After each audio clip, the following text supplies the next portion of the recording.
First thing is, No, I so don't see what the screen. 20% of your income is going towards auto cost, car loans, and repairs, gas, insurance. Around 20% of the income is going towards your auto cost. 30% is going towards your housing.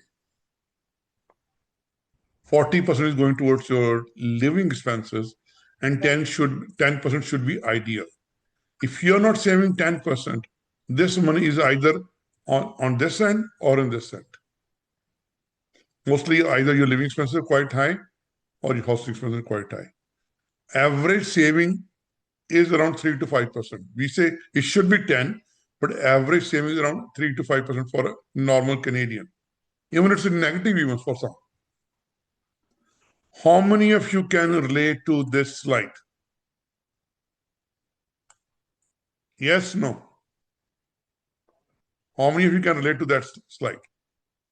Do you like it is for everybody or no? Most of the time. Either you're living, if you're not saving this much money, your living expenses are quite high, or your housing expenses are quite high. Either or, right? And saving is less. Make sense? And now,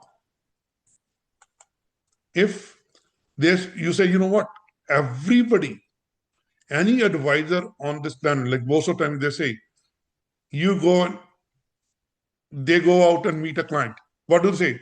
You know what, Mr. Client, ma'am client, you have this much money saved over.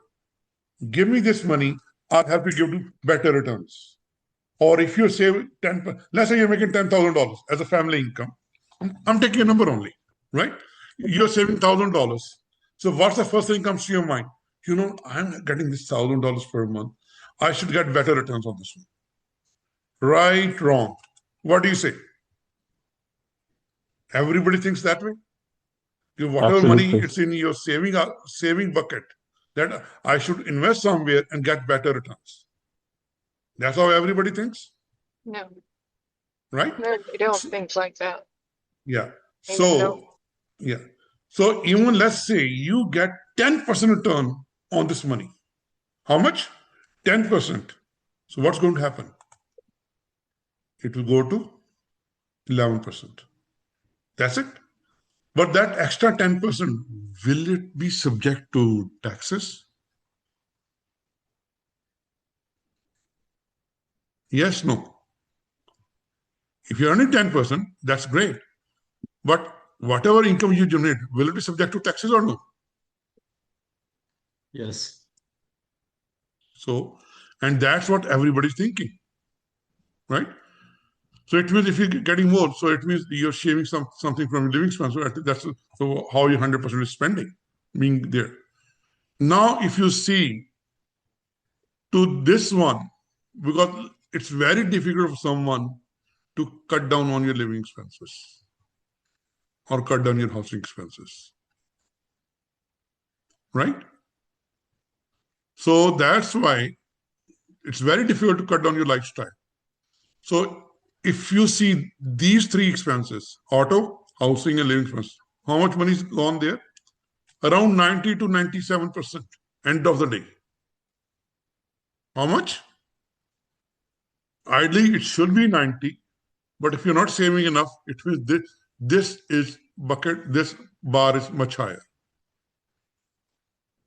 So out of this 20% auto expenses, around 5% is going towards the interest component only.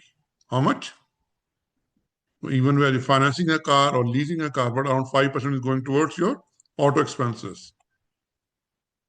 On your housing, if you're paying 30%, around 28% is going towards your interest cost only.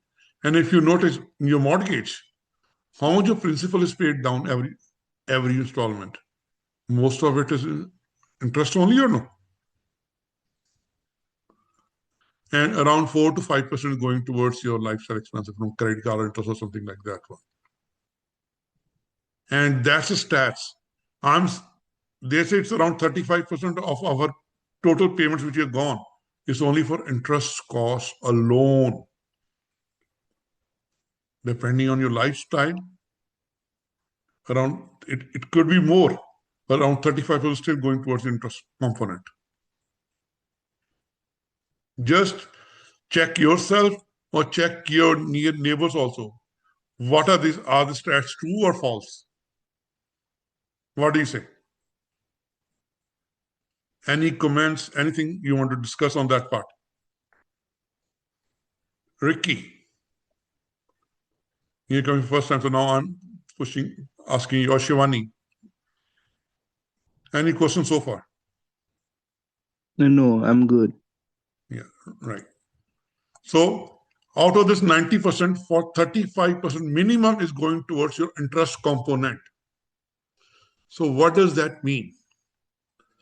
Let's say, and everybody is focusing that whatever saving you're doing, you should get higher rate of return.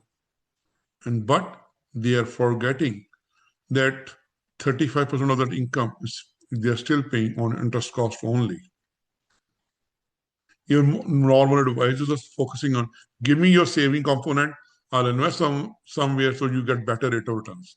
And nobody's discussing about this component, the 35% of what we are discussing here, which is going towards interest cost alone.